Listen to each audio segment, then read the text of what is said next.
você vê como em ascensão no ramo da arquitetura? As pessoas elas vão conseguir trabalhar bem e ter espaço desde que elas gostem do que elas fazem e que elas façam bem feito.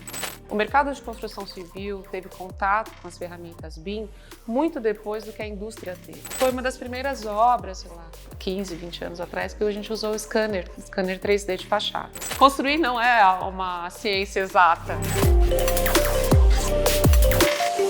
Olá, seja bem-vindo ao Arquintegra, um espaço onde a gente fala de arquitetura, de engenharia, de construção e de tudo mais que surgir. E hoje eu recebo uma convidada muito especial para mim, que é a Sheila Nicolini. Sheila, olá. Muito obrigada por Obrigada ter aceitado você. o convite. Obrigada pelo convite. Muito feliz de estar aqui com você. Gente, a Sheila ela é arquiteta de formação, né? Mas assim, tem uma experiência, uma bagagem enorme. Ela tem um escritório próprio de arquitetura, a SN2 Arquitetura, certo, Sheila? Exato. E hoje vocês vão descobrir um pouco mais sobre a vida dela. Bom, se a gente começar a falar, a gente não para mais. Então Que você bom. vai me conduzindo. Sheila, me diz uma coisa, como que começou o seu interesse por arquitetura, sabe? Desde a sua adolescência ali. Quando que você decidiu, eu vou ser arquiteta? Essa decisão ela aconteceu na entrada para a universidade, porque eu estudei numa escola técnica. Eu estudei no MAET de Santo André e o curso lá era edificações. Na verdade tinha outro nome, era construção civil, mas era a mesma base do currículo de edificações. E lá foi quando eu tive meu primeiro contato com a construção civil e com as técnicas de desenho, né? E a escola tinha uma formação que era muito mais focada para construção e engenharia do que para arquitetura. E aí, quando chegou a hora de fazer o vestibular, né, eu tinha gostado do curso, foram 4 anos com uma formação bem legal, tive a oportunidade de fazer estágio na área e falei, tá aí, gostei, quero seguir, mas eu tinha muita dúvida. Eu passei nos 2 vestibulares, de engenharia civil e de arquitetura. Ah, você não sabia? Não, eu fiquei literalmente no meio do caminho. Mas é uma coisa difícil, né, quando a gente está ali na fase dos... Você é muito jovem. É muito novo para decidir. E na época eu tive uma conversa que foi marcante com um professor de sistemas estruturais da escola técnica, que era uma matéria que eu amava e era um motivo para eu cogitar fazer engenharia civil. E a opinião dele foi muito decisiva para mim. E qual foi essa opinião? Sinceramente, ele falou para mim, você vai ser uma chata. De brincadeiras à parte, mas o que ele quis dizer, né? Que ele achava que para mim, para o meu perfil, a engenharia ia me limitar, né? Porque eu ia me especializar em um determinado aspecto da construção e ia ser, assim, possivelmente um grande especialista naquele assunto, mas que ela ia me limitar, né? Enquanto a arquitetura ia abrir um leque de opções muito maior para a minha carreira, né? Então ele falou, se você se enxerga sendo um calculista estrutural, por exemplo, vá fazer engenharia civil. Mas se isso já for uma paixão que aos 18 anos você consegue observar. Eu não tinha essa certeza. Falei, então, na dúvida, a arquitetura vai abrir um leque muito maior de opções e não vai impedir de você trabalhar com os engenheiros, né? Com os sistemas estruturais, com o cálculo, e você vai ter mais 5 anos para descobrir se essa é a tua paixão mesmo, né? Que legal. E aí você entrou na faculdade de arquitetura, falou, vai ser arquitetura, começou. E você chegou a trabalhar enquanto você estudava? Como que foi essa sua relação escola, trabalho? Na verdade, eu trabalhava já no período da escola técnica. Né? Eu comecei a trabalhar muito cedo, então tinha uma realidade de morar no subúrbio, né? Fui criada na Zona Leste de São Paulo, com pai metalúrgico, mãe professora. Então, eu comecei a trabalhar muito cedo. Quando eu fui estudar... Daí veio a vontade de colocar a filha para estudar desenho, né?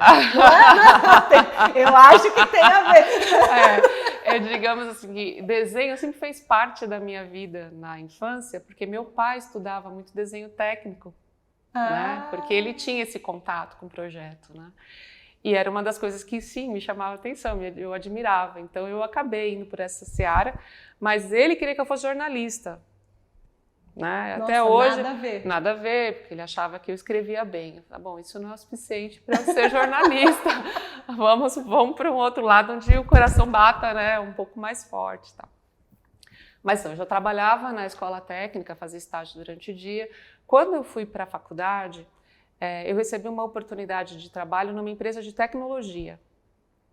Então, enquanto eu estava na universidade, eu comecei a trabalhar com tecnologia focada na indústria. Então, eu fui para a indústria automobilística, passei 12 anos da minha carreira lá, eu comecei aos 18. Você trabalhava desenhando, fazendo desenhos, coisas assim ou não? Não, na verdade eu fazia parte da equipe de tecnologia que dava suporte a todos os sistemas de projeto, desenho dos veículos e dos prédios. Então, foi ali que eu tive meu primeiro contato com o BIM. Alguns anos atrás, a gente não vai entrar no mérito de quanto tempo faz. Faz meia hora. Mas, gente, faz bastante tempo. Faz meia hora. Mas, enfim, isso foi uma oportunidade muito legal, porque o mercado de construção civil teve contato com as ferramentas BIM muito depois do que a indústria teve.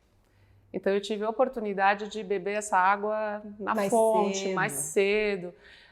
E com outros níveis de ferramentas, porque na indústria o objetivo era que você tivesse um ambiente virtual para simular a produção do veículo. Então o prédio ele era um meio, ele não era a finalidade. Então eu fui me envolvendo com outros tipos de sistemas também.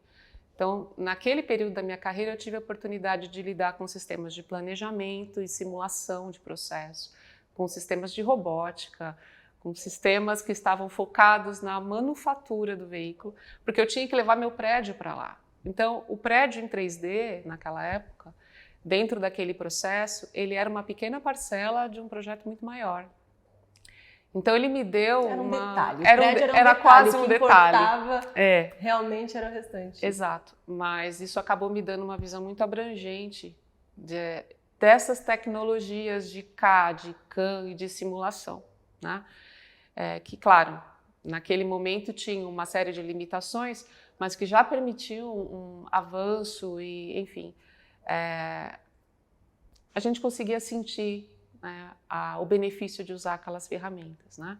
Então, eu trabalhei em 2 automobilísticas, em 2 projetos diferentes, mas aí tive a oportunidade de trabalhar com equipes multidisciplinares, com pessoas de diversos países, tive a oportunidade de trabalhar um período fora, né, de fazer parte de um projeto que era internacional. Então, para a minha carreira realmente foi... Te deu muita bagagem, né? Foi importante. Você se formou ali em arquitetura e continuou em paralelo. Não, deixa um pouquinho da arquitetura aqui. Foi. Deixa aqui no bolso acadêmico, que mais tarde eu vou usar. O acadêmico era uma coisa, a minha vida profissional era muito distinta, então eu usava pouco da bagagem que eu estava recebendo na faculdade de arquitetura no meu dia a dia de trabalho, né? Tinha a fundamentação, claro, né? Toda a parte de projeto, de desenho estava sendo utilizado lá, mas eu estava recebendo informação de 2 fontes diferentes em simultâneo. Entendi. Né? E quando foi que você sempre sentiu isso? Ou teve algum momento da sua vida que você falou, nossa, eu preciso sair daqui e ir para cá, sabe? Eu quero voltar ao que eu aprendi, eu quero desenvolver um outro lado que eu não estou desenvolvendo aqui. Como que foi esse momento na sua carreira? Na verdade, o fato de eu trabalhar na indústria e ser uma arquiteta, né, eu não fazia parte do mainstream, eu não era parte do negócio principal da empresa, que nos 2 projetos era o desenvolvimento do veículo, né? Então, a civil, ela sempre era uma área de apoio, uma área de suporte. Então, chegou um determinado momento que eu enxerguei aquilo como uma certa limitação. Não tinha mais para onde você crescer e se desenvolver. Sim. Ou eu esquecia o sonho, né, da construção civil, da arquitetura, que eu tinha estudado 9 anos ao todo, né, os 4 do técnico, mais a universidade, e me dedicava à área de tecnologia totalmente dali por diante, ou eu tinha que fazer a virada, né? E foi um momento em que eu comecei a fazer essa busca. Só que ali havia uma grande dificuldade, porque eu já estava formada há alguns anos. E eu não tinha uma bagagem prática do setor de construção civil. Você era uma pessoa experiente sem experiência. Exato. Ai, ai, ai. Eu era uma ótima especialista BIM, que não tinha a bagagem do dia a dia da construção civil. E naquele momento apareceu uma oportunidade, uma construtora que estava implementando um sistema que eu dominava, né? E eu cheguei até eles por uma indicação, né? Não foi nem uma busca direta, foi um colega que prestava serviço para essa construtora e que soube da necessidade deles e que lembrou de mim. E aí foi uma primeira conversa com a construtora, uma segunda conversa, uma terceira conversa, eles compraram essa briga junto comigo, né? Tá bom, você pode não ter a bagagem do que nós fazemos no dia a dia, mas você tem um conhecimento que para nós nesse momento é relevante, que a gente não tem. Então vai ser uma troca, né? E ali eu consegui fazer a passagem, né, da indústria para o setor de construção civil e entrei numa empresa extremamente enxuta, ágil, né, que tinha os processos muito horizontais comparados com as indústrias que eu fazia parte, que eu estava acostumada com sistemas muito hierarquizados, né? De repente eu tinha acesso ao dono da empresa, né? E ali para mim foi mergulhar num oceano de possibilidades, né? E foi um lugar onde eu tive muito reconhecimento, muita oportunidade, muito reconhecimento. Aí arregaçou a manga, né? Aquela bagagem que eu não tinha, eu fui atrás e eles me forneceram, né?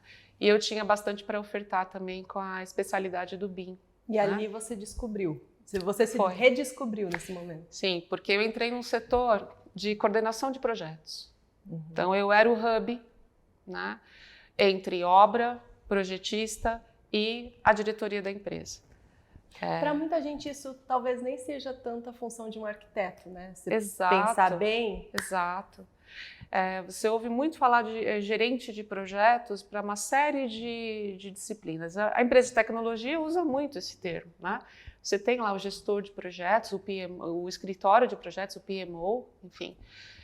Mas dentro de uma empresa de construção civil, essa função ela é fundamental, porque o projeto, na verdade, ele vai lidar com informação. Então, se você não tiver uma pessoa, né, uma equipe qualificada para interpretar o que está vindo do projetista, para interpretar o pedido do cliente e para traduzir isso para quem vai operacionalizar, para quem vai construir, a quantidade de problemas que você pode encontrar é muito grande, né? Então, boa parte das construtoras comerciais tem lá uma equipe, às vezes externa ou interna, né, ou faz parte do corpo da empresa, justamente com essa finalidade, com essa função. Olha, nós vamos centralizar e distribuir as informações de forma organizada, né? E aí eu descobri a minha paixão. Na sua visão, Sheila, por que é tão importante essa coordenação e compatibilização dos projetos, sabe? Porque hoje em dia eu vejo muito ser entregue projetos de arquitetura que não pensam tanto, principalmente de arquitetos mais novos, né? Por exemplo, você sai da faculdade, você não consegue ter esse raciocínio da compatibilização com as demais disciplinas. É uma seara difícil de você absorver Sim. e colocar na sua rotina. Sim. Por que você acha isso tão importante? Eu sei que era em construtora, mas mesmo para um arquiteto que trabalha, por exemplo, no escritório de arquitetura, talvez essa visão também possa ser essencial, né? Sim. Na verdade, eu acho que isso é uma característica de projeto. E isso não se aplica apenas para a construção civil. Então, como eu disse, dentro da indústria, eu tinha diferentes etapas, diferentes grupos, diferentes equipes, que cada um deles fazia um pedaço do processo. E eu tinha que comunizar isso no ambiente virtual e fazer o carro ser construído, né? Se você pensar numa edificação, no mesmo modelo construtivo, né, você vai ter especialistas trabalhando, cada um dentro do seu escritório, produzindo o conhecimento deles. E aquilo precisa ser unificado. Então, a meu ver, essa é a função do arquiteto. Muitos escritórios de arquitetura conseguem ter esse tipo de postura e eu, sinceramente, acho que isso não se ensina em faculdade. Acho que a universidade ela te dá fundamentos, né? E a vida prática vai te dar a oportunidade de você desenvolver algumas coisas que são fundamentais para você ter sucesso. Né? E observar qual é o papel de cada player, de cada disciplina, de cada projetista e conseguir juntar isso em algo que seja execuível, né? É um talento. Você precisa ter uma capacidade de raciocínio analítico, né? De montar o Lego, né? Montar a obra na sua cabeça antes, né? Para que você possa entender qual informação é relevante, está ausente, né? Quem é prioritário no momento que acontece uma incompatibilidade, porque muitas vezes quem arbitra isso é o arquiteto, né? Você tem uma viga, por exemplo, que está colidindo com um tubo de ar-condicionado. Não, isso não acontece. Não. Eu nunca vi. Eu nunca vi. E aí não estava previsto o furo ali? Não estava previsto o furo. E aí quem é que sai do lugar? Quem é que muda? Quem é que cede o espaço? Né?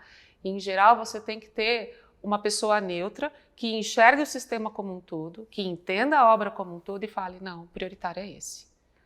E que busque, claro, a melhor alternativa. Muitas vezes você tem 15 maneiras de solucionar um problema, mas é esse raciocínio do todo, do dono da obra, da pessoa que vai conseguir juntar a informação de todos os complementares, que para mim é a figura de muita relevância no processo construtivo. E você precisa de todos eles, né? Todos Sim. aqueles especialistas. Porque o seu conhecimento não é um conhecimento profundo, mas você precisa ter um conhecimento raso para conseguir conversar com aquele especialista e sugar o máximo possível dele.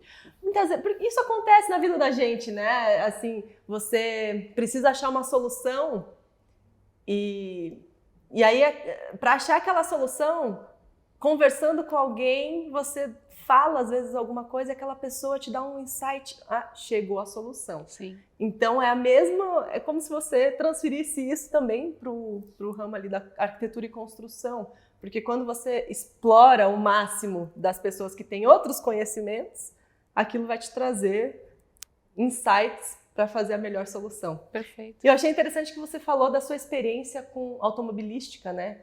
E em relação à construção. Qual a junção? Você vê uma conexão entre elas? Hoje em dia, por exemplo, você consegue enxergar uma conexão? Ou, sabe, tem alguma relação entre elas?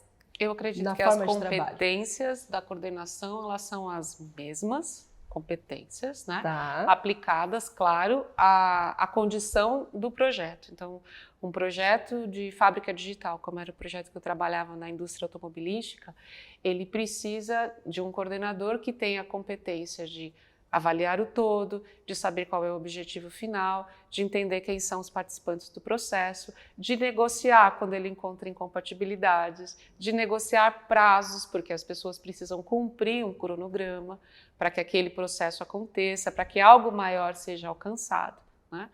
Então, todas essas palavras, né, de planejar, negociar, entender, né, olhar o todo, eu não acho que isso se aplique só a um nicho de mercado. Acho que essas competências, elas são aplicáveis tanto para uma indústria, tanto para um processo de construção civil. Claro, né, que um arquiteto, ele tem uma visão técnica de um processo e, obviamente, ele vai conseguir entender o todo quando se trata de uma obra de construção. Né? Mas essa competência de saber negociar, de conversar, de interpretar, de ponderar, ela se aplica nos dois casos. E aí você trouxe uma grande bagagem de lá para conseguir aplicar aqui. Então a sua evolução no ramo da arquitetura, pós toda essa parte de tecnologia que você teve, foi muito rápida, né? Você teve uma ascensão rápida de desenvolvimento. Foi. Na verdade. Porque você já tinha bastante bagagem. Eu achava que eu não tinha. Né? Então, no momento que eu entrei na construtora, eu realmente achava que eu não tinha muito a ofertar. Mas foi aí que eu percebi que, não, peraí, eu estou há anos fazendo isso. Só mudou o objeto. Mudou o objeto. E que legal, agora eu estou trabalhando no objeto que é o objetivo da empresa. Nossa, que legal. Né? E isso tem uma te coisa realizou inesquecível. Pessoalmente também. Tem algo muito inesquecível, assim, uma coisa boba, simples, mas que ficou marcado. O dia que eu vi meu primeiro pilar pré-moldado, fixado, né, instalado. A emoção. Era um shopping, era um deck park gigante que deu muito trabalho. Mas ele foi todo modelado em BIM e a gente controlou o processo de pré-moldagem, né, e de fabricação, de validação da estrutura, de fabricação do pilar, de entrega dele na obra, tudo através do modelo 3D. Então foi um processo muito legal e foi meu primeiro projeto nessa construtora. E aí eu ia para campo para ver como as coisas estavam acontecendo e cheguei lá e me deparei com o pilar X, né? Que agora eu não vou lembrar o número dele, mas naquele momento eu sabia. Né? E aquilo foi muito marcante. Falei, pronto, está aqui. Né? Eu estou fazendo aquilo que eu acho que eu faço bem, que é conciliar pessoas e conciliar atividades com um final comum. E isso está materializado na minha frente como algo que é importante para essa equipe inteira. Nossa, entende? legal. Foi muito marcante. E Sheila, me diz uma coisa, como que dali você migrou? Porque hoje você tem um escritório de arquitetura, né? Próprio. Sim. Escritório SN2 Arquitetura. E como que foi essa migração? Por que você decidiu empreender? Conta um pouco disso pra gente. Isso é um misto de coisas que eu observei nesses anos de trabalho, tanto na construtora quanto na indústria, de bagagem que eu ganhei de lá, e uma questão pessoal também. Eu me tornei mãe. Né? E dentro do ambiente da construtora, eu tinha uma rotina muito rigorosa. Né? Porque o volume de assuntos, o volume de projetos, né? A minha disponibilidade naquele momento, ela tinha que ser muito alta. E para quem estava com um bebezinho, aquilo era um pouco delicado, né? Isso foi há 11 anos atrás. O bebê agora já está... um bebê grande. Já está grande, né? Mas havia um desejo de pegar o que era melhor dos dois ambientes, que eu tinha passado tantos anos na minha carreira, e de construir um espaço onde eu pudesse trabalhar com o que eu amo, porque coordenação e projeto sempre foi algo que eu sempre amei, né? Tanto que eu encarei muitos anos de universidade, mesmo trabalhando em outro setor, porque eu sonhava em realmente fazer essa migração para a construção civil, né? E ter um pouco mais de domínio da minha rotina. Naquele primeiro momento, o objetivo era ser uma consultora, era algo menor. Né? Então, e eu comecei assim, os primeiros 2, 3 anos foram trabalhos de consultoria muito específicos para construtoras, né? Fazendo aquilo que eu gostava e sabia fazer, porém com um domínio maior da minha rotina, do meu tempo, trabalhando em um escritório próprio. Com o passar do tempo, né, foram surgindo algumas oportunidades de trabalhar em projetos da área industrial.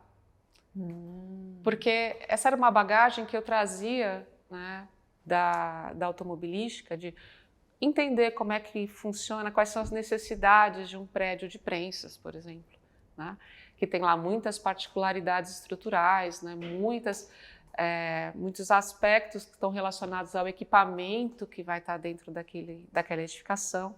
Então, o escritório começou a crescer à medida que eu comecei a ter a oportunidade de ser projetista de arquitetura focado na indústria. Então, aquela bagagem que eu trazia, né, que também da empresa de tecnologia, que estava lá lidando com o ambiente da automobilística, começou a ser a minha referência para prestar serviços para esse setor também no mercado. E começou a dar certo. Né? Então, a empresa para quem eu trabalho, de repente, me contratava como arquiteta, não, reforma essa edificação, adapta, olha, eu vou trocar, vou instalar uma injetora aqui, eu preciso elevar um prédio, enfim. E aquilo não era um bicho de 7 cabeças, porque eu já tinha visto isso acontecer. O que foi mais desafiador para você, Sheila, quando você decidiu montar o seu espaço, montar a sua empresa? Olha, a faculdade de arquitetura não te dá base para ser um empresário ou administrador, pelo menos não onde eu me formei. Né? Na minha época também não. Eles formam bons técnicos, né?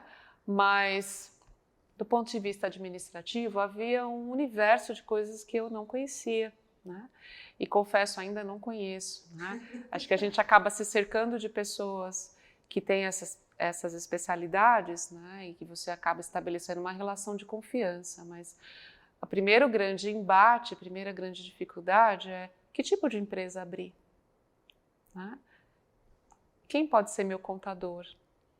Então, escolher um contador, entender as oportunidades, né? Quais são os tipos de empresa que você pode abrir, como gerir impostos, né? E planejar os custos, quanto cobrar numa primeira proposta, né?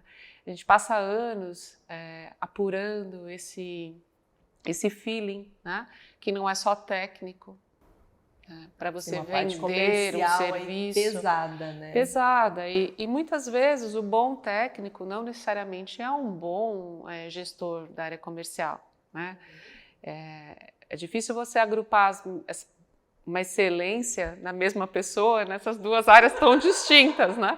Então, você vai acabar precisando se apoiar em pessoas que você tenha realmente alguma confiança, né? Seja para fazer a parte comercial da empresa, seja para fazer a parte de gestão, né, contábil, por exemplo, né? Mas quando você está começando, se está sozinho, você faz tudo, né? Então eu tive que aprender o mínimo para que eu tivesse condições de emitir notas, um profissional para me ajudar. Exato, né? De conversar com o contador e entender, tá bom, mas o que é Simples Nacional, né? Como é que faz? Quais são os impostos? E como é que eu me organizo para saber quais são os meus custos fixos, né? Aí, uma vez estabelecida essa primeira situação, ainda numa situação em que eu trabalhava em home office, veio um outro momento onde eu precisei expandir. Eu peguei um projeto que eu não tinha condições de fazer sozinha. Então, como conduzir isso? Como fazer parcerias? Como ir para uma sala comercial e fazer essa alocação de um contrato de locação de uma sala comercial? O que é que isso vai exigir? Então, tudo isso não se aprende na faculdade, né? Isso se aprende na rotina, né? Na vida. Então, acho que nesse aspecto, assim, as questões administrativas da empresa, né, foram o principal desafio. Porque eu tinha bagagem técnica e uma vez que eu explicava para o cliente o que eu queria vender, né, quando ele me dava a necessidade, falando, o que eu estou te ofertando é isso, o valor do trabalho que eu estava entregando, ele era reconhecido. A dificuldade realmente era a gestão administrativa. Como juntar todas essas peças, entendeu? Mas deu certo. Hoje em dia, 10 você anos. está voando. 10 anos 10 já. anos. Olha que legal. Então é possível, mesmo aquele... Agora, é interessante você sempre ter uma bagagem, uma experiência técnica antes de abrir seu próprio negócio? Ou você acha que não necessariamente? Olha, a minha carreira permitiu isso, né? Mas eu imagino que isso é muito particular, porque algumas pessoas talvez não tenham a oportunidade de, antes da universidade, ganhar bagagem. Ela vai precisar começar por algum lugar, né? E pode ser que ela opte por abrir o próprio negócio. Acho que o mínimo que a gente tem que ter numa hora dessa é bom senso, né? Então, tentar construir algo que tenha lastro. Então, se informar, conversar com as pessoas, seja sobre esses aspectos que são administrativos, né? O que é ter uma empresa, como fazer o processo de formalização, de trabalhar de uma forma legalizada, né? Isso perante o CAL, né? Isso perante a um cliente que vai exigir a entrega de uma nota fiscal. Então, tudo isso são coisas que, se a pessoa está abrindo o escritório como uma primeira experiência, ela precisa ter uma tarimba de ir buscar essa informação, né?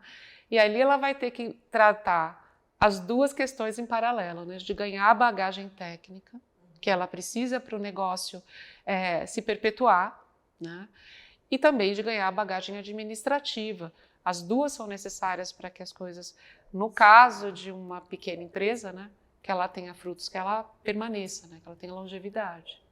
E na sua visão, atualmente, hoje, em 2023 estamos, hoje, em 2023, o que você vê como em ascensão no ramo da arquitetura e da construção? Por exemplo, vou abrir um negócio. O que você vê em relação à arquitetura e construção como em ascensão nesse momento?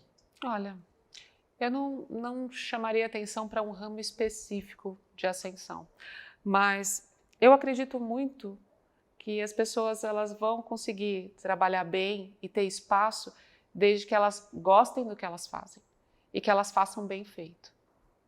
Né?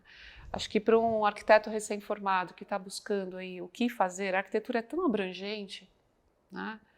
Você pode trabalhar desde cenografia, interiores ou coordenando uma obra pesada, né, como eu acabei me especializando, que tem espaço para muita gente. Só que quem permanece no mercado é quem tem algum diferencial. E esse diferencial vem daquilo que você entrega. Então, você tem que ser muito bom naquilo que você faz. Então, vamos supor que você está escolhendo começar com reformas de apartamentos. Tá? Você vai precisar ser muito bom naquilo. Você vai ter que aprender tudo sobre aquilo. Conversar com quem constrói, com quem faz a reforma.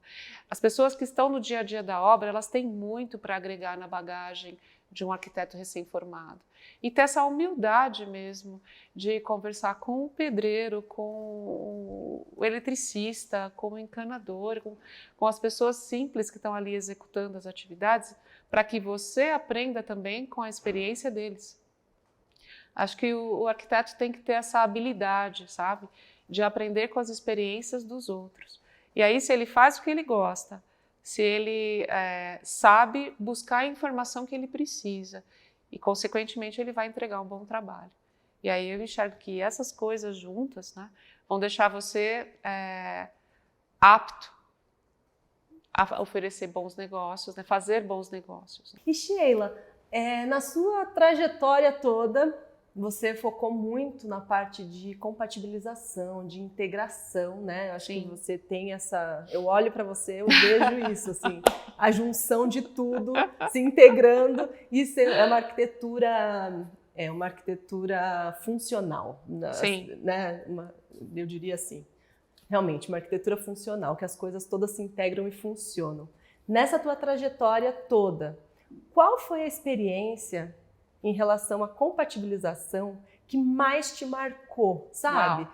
E que você viu que se você não tivesse conseguido avaliar aquilo com antecedência, teria dado um BO pesado no final. Também não acontece nas obras. Não, né? Não. Ai, desculpa. Não. Obra com BIM não acontece. Tem coordenação, não é para acontecer. Enfim, na verdade, obra significa, né, deveria ter uma tradução no dicionário, assim, com... problemas. Conflitos. Construir não é uma ciência exata, né? Não é uma ciência exata. A gente, dentro do escritório, vira e mexe, eu brinco com o pessoal, falo, como é que estão os planetas, né? Vamos saber como é que está o céu. Mas só daria para construir de forma exata se fosse tudo construído com máquinas, né, totalmente 100% programadas. Ainda assim, o subsolo, o terreno, pode ter surpresas, percebe? Então, assim, a gente não domina, né? Ou durante a obra tem uma tempestade, uma ventania que não está prevista, você está no meio de um processo de montagem, danifica. Então, assim, por mais que haja boas práticas, preocupações com segurança e planejamento, existem imprevistos. Então, acho que a boa coordenação e as ferramentas de tecnologia, o BIM, uma delas, podem contribuir para a gente diminuir, mitigar o risco dos imprevistos. Mas obra implica... Zerar não vai. Implica em um pouco de resiliência, né? Bom, você me perguntou sobre um assunto marcante de compatibilização. Eu tenho vários, mas esse que eu vou te falar, ele é dessa construtora também, talvez tenha sido um dos primeiros, por isso ele ficou muito marcante. Era uma ampliação de uma edificação, e nós estávamos ampliando um prédio que tinha mais de 50 anos e mudando o uso dele. Era uma indústria que estava virando um shopping center. E não havia nenhuma documentação técnica sobre o prédio existente. Então, nenhuma planta, nenhum memorial, nada. Só tinha lá o prédio exposto. Então, nós não conhecíamos a estrutura que estava ali. Porém, eu precisava integrar o prédio novo com o prédio existente. E havia um ponto de interligação na fachada que foi projetado para ter uma junta. Então, as vigas do prédio novo, elas não poderiam encostar nessa fachada existente. Porém, elas também não podiam ficar a 15 centímetros de distância, porque a gente tinha que interligar, havia um piso, tinha uma tolerância para essa montagem das vigas acontecerem.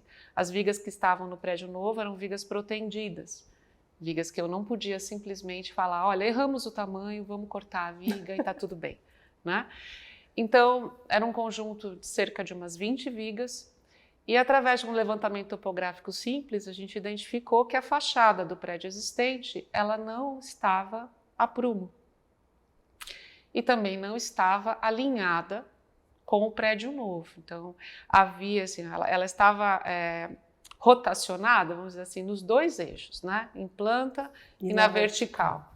E eu tinha que levar 20 vigas protendidas encostando numa tolerância de 2 centímetros nessa fachada existente, que ia ser parcialmente demolida onde havia os pontos de conexão entre os dois prédios. Tá? E aí a obra nos procurou no escritório, explicou a dificuldade, mostrou o levantamento topográfico, a gente viu o tamanho do problema, e foi uma das primeiras obras, sei lá, 15, 20 anos atrás, que a gente usou o scanner 3D de fachadas, para escanear a fachada.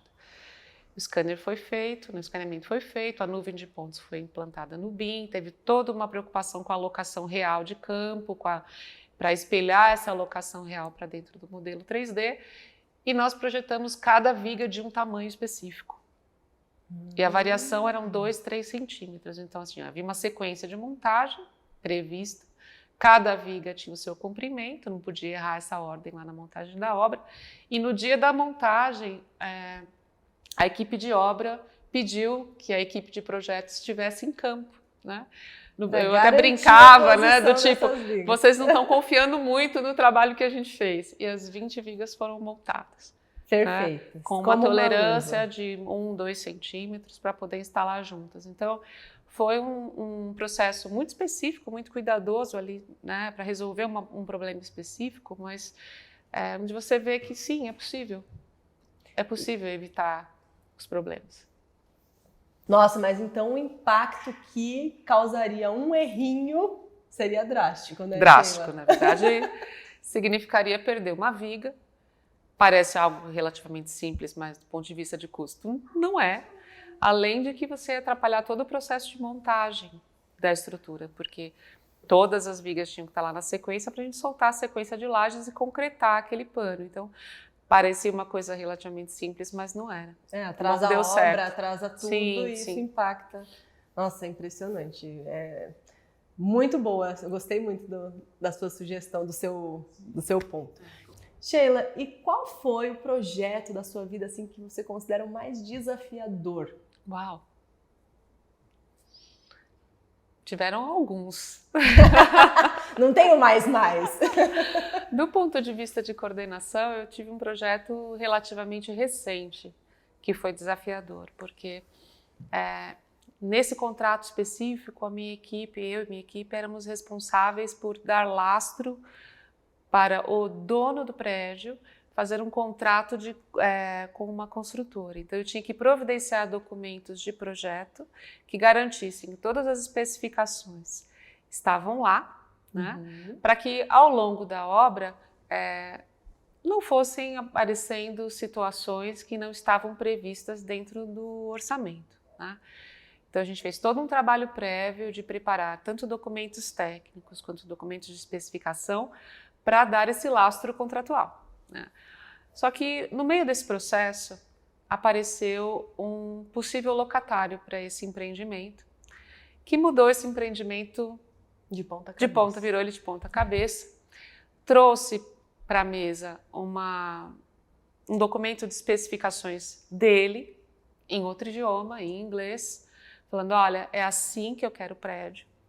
Então, com particularidades assim, de sistemas especiais, de ar-condicionado extremamente específicas, de climatização e revestimentos para permitir que essa climatização acontecesse. Então, nós tivemos que mergulhar, né, dentro das especificações deste possível locatário para converter aquilo em informações para o contrato que ia ser feito com a empresa que ia construir. Então, o meu papel era fazer essa gestão de todas essas informações de um prédio novo para um locatário que nós nunca tínhamos trabalhado e em outro idioma. Nossa. Então, acho que dos últimos anos, esse foi o mais desafiador, porque tudo isso somado a um período muito curto de tempo para produzir todo esse conhecimento e informação e dentro da pandemia. Uau. Então, realmente, esse projeto ficou marcado para mim, porque nós não estávamos fisicamente juntos, né? Eu e a outra coordenadora que é responsável por essa obra. Nós estávamos, cada uma no seu ambiente de trabalho em casa, vivendo a realidade da pandemia, com as questões pessoais que isso implicou, né? Além de todo esse cenário de difícil controle de informação. E como que você superou isso? Olha, de forma resumida, né? Com muito trabalho, de verdade, com muitas horas de trabalho. Foi uma dedicação importante, porque era um momento importante, era um momento de criar uma fotografia contratual. E isso foi feito, a gente se dedicou muito nesse projeto. E o reflexo disso foi uma obra que aconteceu dentro de um budget esperado. Teve imprevistos? Com certeza, né? Mas não houveram grandes desvios em relação àquilo que estava planejado no início. Isso, para mim, é o maior prazer, assim, de encontrar a obra pronta, né? Ver o cliente satisfeito, o locatário satisfeito, né? E as metas atingidas, tanto do ponto de vista financeiro quanto de prazo. Isso faz você conquistar o cliente, né? Conquistou Sim. O cliente? Esse cliente está comigo há alguns anos já. Olha só, a dica aí tem que ser bom para conquistar o cliente. Ô Sheila, e me diz uma coisa, o que você diria para aqueles arquitetos ali recém-formados ou os estudantes de arquitetura e engenharia que querem iniciar no ramo de compatibilização, escutam sobre isso e se interessam? Por onde que eles começam, sabe? O que eles deveriam fazer? Em que deveria se dedicar? Acho que primeiro tem que ter uma autoanálise, uma autocrítica, para saber se você tem perfil analítico, se você é uma pessoa analítica, né? Cada um de nós tem talentos muito específicos. Tem pessoas que são mais focadas à comunicação, tem outras que são mais técnicas, né? Então, acho que a pessoa precisa se conhecer um pouquinho para perceber se ela tem essa habilidade de análise, né?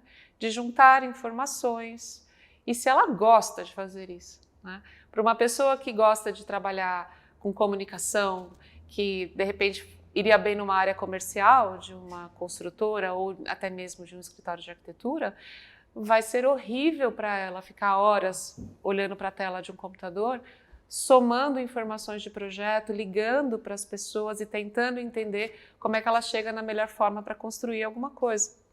Então, essa primeira autocrítica ela é fundamental. Descobrir o que gosta, que é aquilo que você quer fazer, aí eu acho que existem caminhos para você buscar especializações. Tem uma série de pós-graduações que são focadas em coordenação. Aí é um leque grande, né? Em gestão de projetos, né? Gestão porque de projetos. Vai estar correlacionado ali. Sim, sim. Você não vai fazer uma boa compatibilização se você não tiver uma fundamentação de gestão de projetos.